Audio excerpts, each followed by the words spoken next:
So we're in for a real treat for our conversation today. This is going to be fascinating. We're going to talk about our JROTC program, which is really one of the programs that we put under the umbrella of our innovative models here in the EVSC. So we're very fortunate today to be joined by Sergeant Benatende and Chief Lee. They both work out of Harrison High School because that is where we house the JROTC program here in the EVSC. So first of all, gentlemen, thank you both very much for taking the time to sit down and talk to us. Thank you. Thank you, sir. So this is going to be on the website, and we want to make this full of information for people that go and take a listen to this. So let's just start with question number one. What is it we're talking about when we say JROTC? Junior RTC stands for Junior Reserve Officer Training Corps. It was established in 1916 by a federal mandate. Here at one of the Junior RTC, we do not promote or recruit students to join the military. And I want to stop you there because I do think that is something that maybe people don't understand. Yes, sir. This is not a program, Chief Lee, for somebody that is dead, that says, I am absolutely going to enlist in the military, correct? You said four? This is not a program where you have to plan on No, you do enlisting. not have to plan. Well, the thing that we have done in my 9 years of being here at Junior RTC is, and in Evansville, is that we don't want you to join the military. We want to have kids first be able to graduate, to have different ways of going ahead and trying to graduate. Because as a freshman, when they come in, they don't know exactly what they want. But there's other avenues along with Sergeant Benatende that we've done and implemented, whereas we try to get them to work for their grades to have a higher GPA and such. So in essence, it's a great program to be a part of.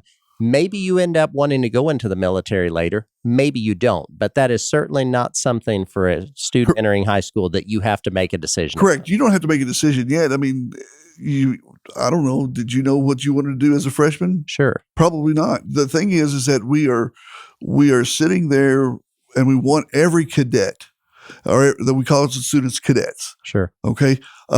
We want every student. We want the ones that take AP. We want the ones that are the basketball players. We want the football players. We want anybody. We want the person that's got blue hair. Come one, come all.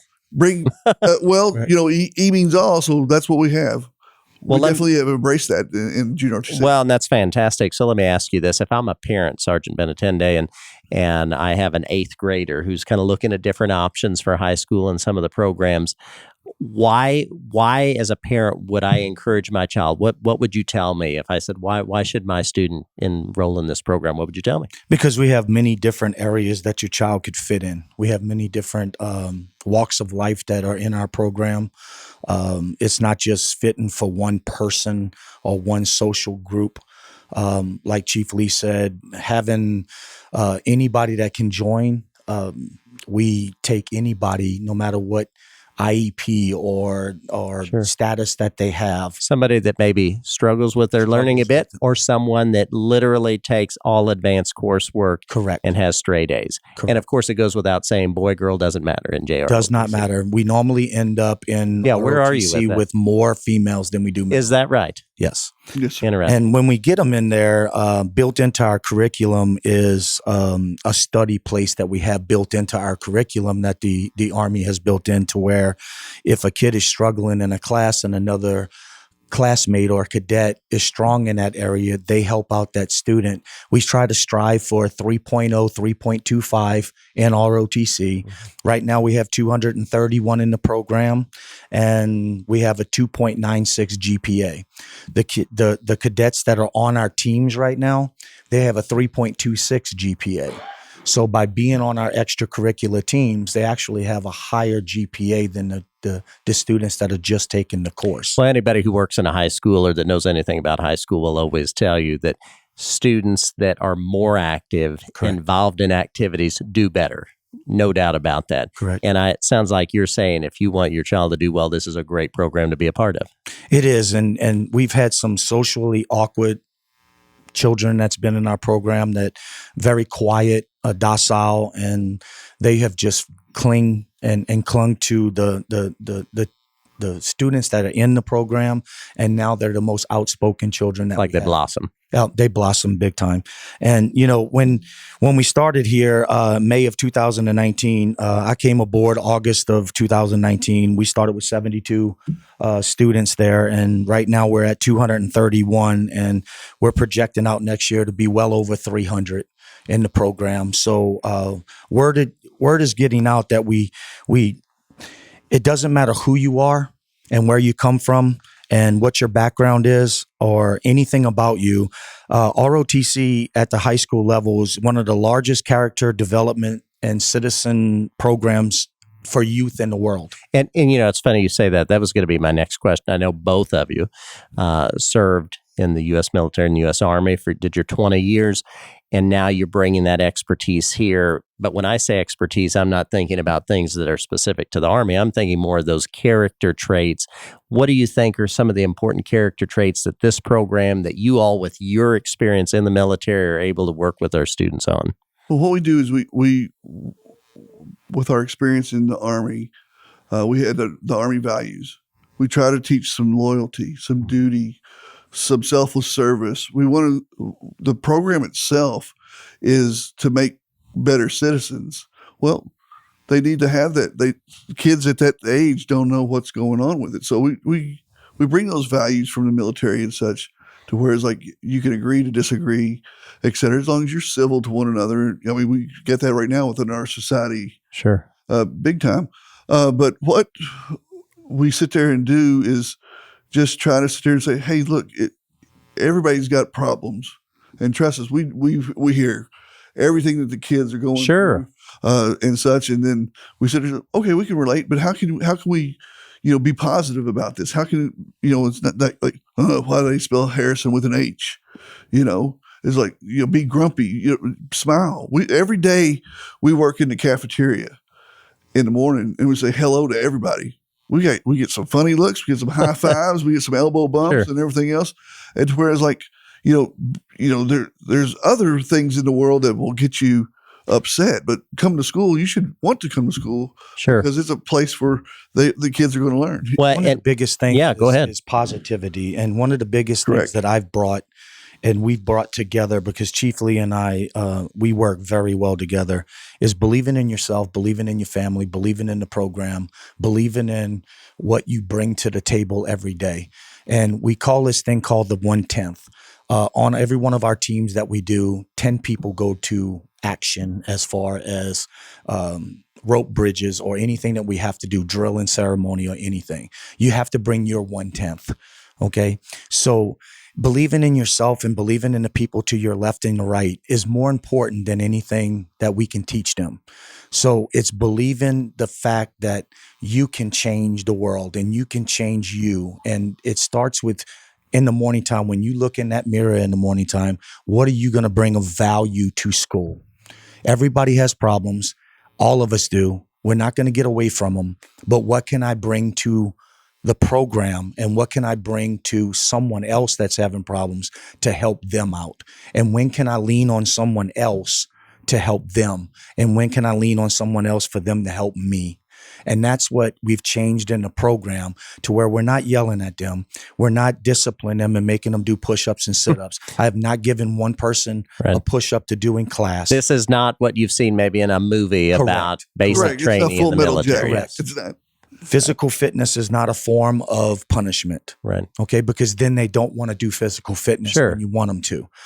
It's a form of we making them believe in themselves. We're teaching them positivity every day. We're teaching them to get over hurdles and get over struggles in life. That is what the program has turned into. And you can see on the sheet that I have here, the biggest word I have is family. I see that. And that's what we're teaching them. And they know that. Every time we break a huddle, it's family. Everything is family. And they're getting that better than they're getting it in any team that they're a part of at any school in EVSC. And they're getting the family aspect of things. And that's why we're growing. Well, I mean, and your growth has been phenomenal here, especially recently. I did want to make sure that we clear up a couple of things. First of all, when we say an innovative model program, you are housed at Harrison, but this is not just for Harrison High School students. This is Correct. for any student that's in EVSC, and they actually get transportation from their school, whether they go to Wrights or Bossy or North or Central, to come to your program, correct? Correct, sir. Okay. Also, to add to that point, was that we also get every now and then a few Castle students who decide they want to come Some even out of EVSC students. out of EVSC. Okay. Just last week, I got a phone call from a parent that's from Posey County. Okay. So if you're going to the website and you're listening to this, while it's affiliated, of course, with EVSC, you do on occasion take students from some of our surrounding counties. Correct. Because like I said before, we're the only program in Southern Indiana. Okay.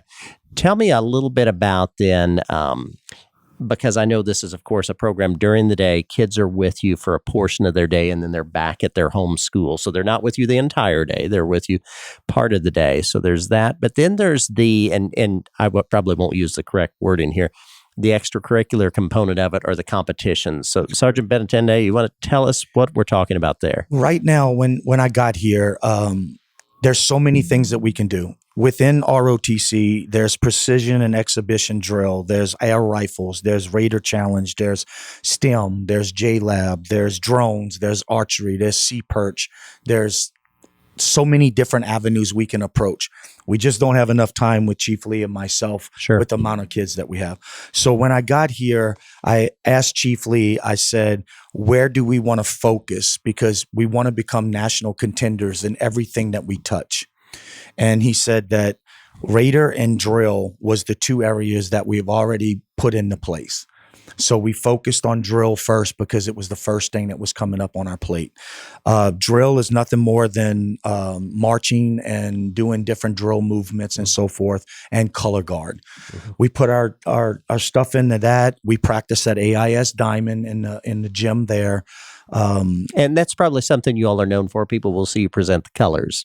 Correct. At the sporting events, Fall Festival Parade, the Veterans Day Parade, and such of that nature. Yes, sir. Right. And we went ahead and put our focus on that, and we wound up winning state our first year in that, and we were going to Raider Nationals in Richmond, Virginia.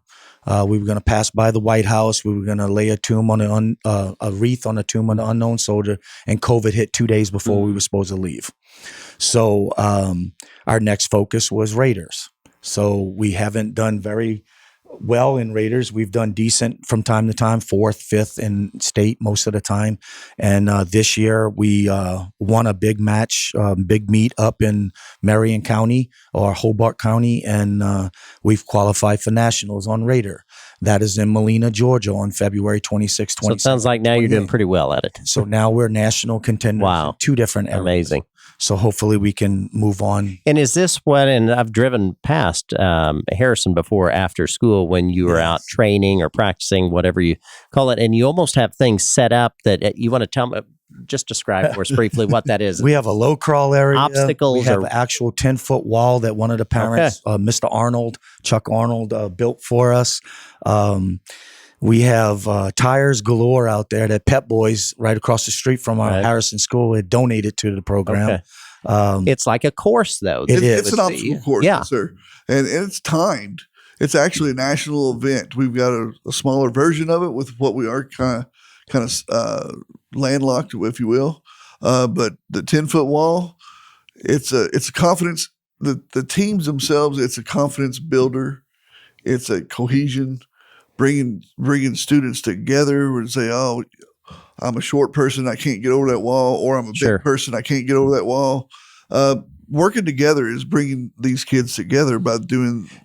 Do you have, if you're in JROTC, the program during the day, and I'm asking this for people that may be investigating this program, do you have to do the competitive part after school? No. Okay, so that is just like anybody goes to high school, plays on the football team, whatever. You don't have to. We are authorized 10% of those students that say, "Oh, I really like that obstacle course thing. How can I be a part of that? But I'm not part of Junior RTC." So we have some track and cross country people that are saying, "Oh, I really like this." Sure. Because we had with Coach Fleener from Harris basketball team just last week, we had them come out to run the obstacle course. Okay. And they said that was fun. It showed them where they need to be and to communicate. Conditioning wise. Conditioning, communication, Working as a team. working as a team, Correct. all those Right. things that we sit there and we want them to do. I mean, Sure. they Well, that sounds Rolling. And our team extremely consists of interesting. It consists of 12 individuals, Okay. and every obstacle that we come across, whether it be a 5K run or a cross country rescue where they have a litter with a 125-pound casualty on it and rucksacks that weigh 35 to 50 pounds, it's 7 males and 3 females every time we go out. So we have them competing with that.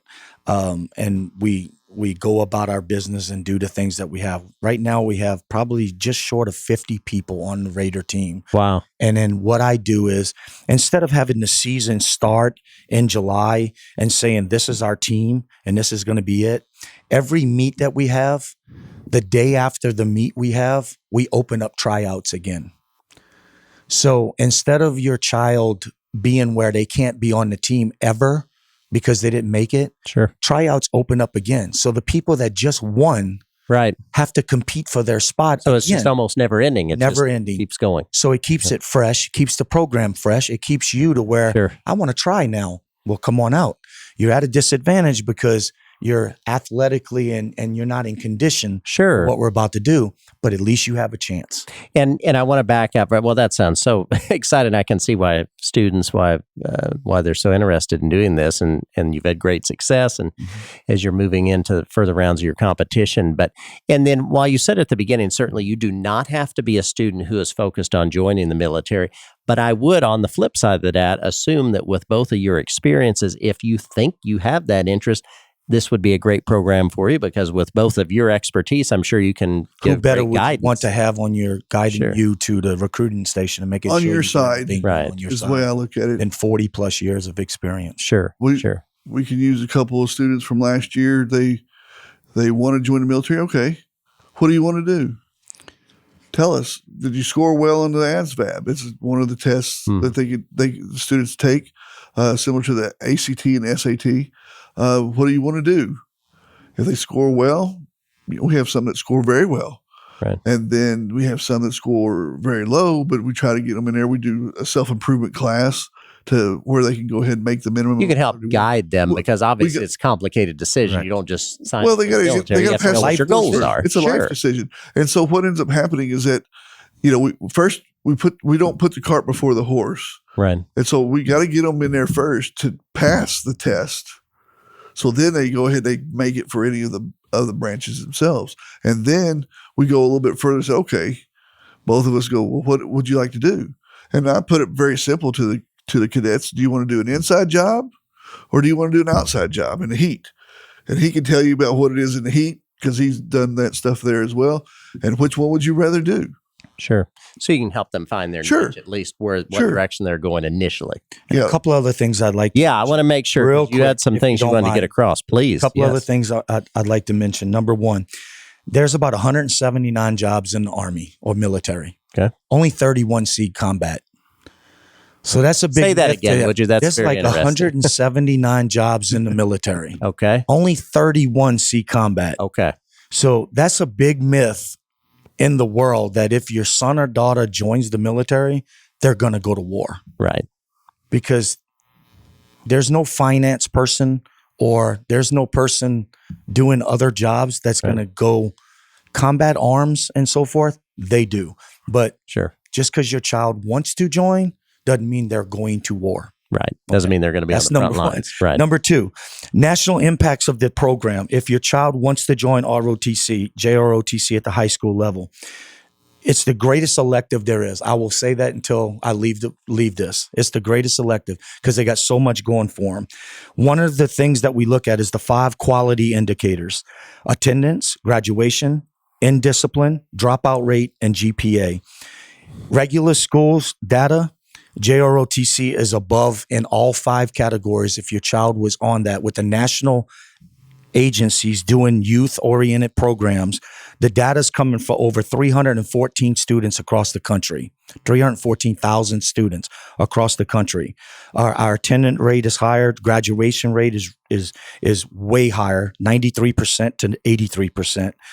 Discipline's way down. GPA is up about 2% higher. And even our GPA at the school that we're doing. And then one of the things that people don't understand is you can get a varsity letter in JROTC. Okay. So you can get a varsity letter that you can get a jacket and wear put it proudly. on there. Scholarships. By joining JROTC and being in a leadership position and going to a national contending team, which we are national contenders in 2 different areas, your son or daughter can get almost $9,500, let's just say $9,000 a year at over 260 schools across the country. Wow, that's amazing. They don't even have to put it in the application process. So It's if your automatic. son or daughter, it's automatically given to them by being on a leadership contending national team. So if your son or daughter starts as a freshman and is on one of our national teams, freshman through senior year, that's almost $36,000 to $40,000 that they're going to have given to them before they even start doing financial aid paperwork.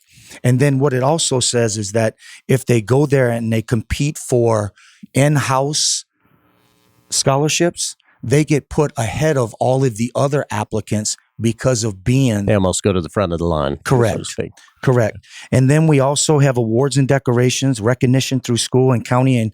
And if they want, by us going to Richmond, Virginia for nationals for drill competition, congressmen and senators are going to be there. All these generals are going to be there and so forth and so on. So let's just say your child wants to go to one of the big prestigious Yale, Harvard, Ivy League schools, Sure. or Annapolis or West Point, and you need a congressional nomination, consider it done Wow. because they went to one of these Sure. areas there. They can help you out with that. We have MCAT program within ROTC, in a JROTC, which is the medical, DCAT, which is the dental. It's all in our program that's already built in. But most of all, than anything we've talked about today, is everything is free. Every So this uniform, is not a program that you join and you think there's going to be a lot of hidden costs for my son or daughter. every uniform we give out, every pair of pants, every shirt, every pair of boots, every anything, everything's free. You can join our program and never wear a uniform. So there's no uniform requirement for you to come and join our program and wear a uniform. Okay. But if you want to be on one of our teams that require a uniform, we're going to make you adhere to the uniform policy. But if you get the uniform, it's all free. If we go to this weekend, we're going to Centerville, Tennessee, which is about an hour south of Nashville. We're competing. We're bringing 2 Raider teams there. Transportation's free. The hotel rooms are free. Everything's free. We don't require the parents to do anything. So that is the difference between the JROTC program, and that's what the U.S. Army, the name of the U.S. Army on our program is. They allow us to be able to make a difference in a child's life by showing them character and discipline and mental fortitude and all of that kind of stuff. They allow us to change your child into someone that everyone can be proud of for free. Well, that says a lot. So, I mean, obviously a stellar program. There's no reason that money has to even factor into your decision if you want your child to do this. Let me ask you both this before we wrap up. If people are hearing this, they're watching this, and they have questions, reach out to both of you anytime. Right. You'd be happy to, I assume you'd both be happy to have a phone conversation with any parent who's interested. Anytime. Correct, sir. Okay. Well, you've covered a lot of great information. We're going to have this on the website. I know we're in the process of adding more information to the website now so that people can see this as they're making decisions. But really appreciate, first of all, both of you. Thank you for your service to our nation. But then second of all, thank you for what you're doing for our kids and for coming in today and sharing this information. Sergeant Benatende, Chief Lee, this is great stuff. We appreciate you taking the time to share it with us. Thank you for having Thank you, us. sir.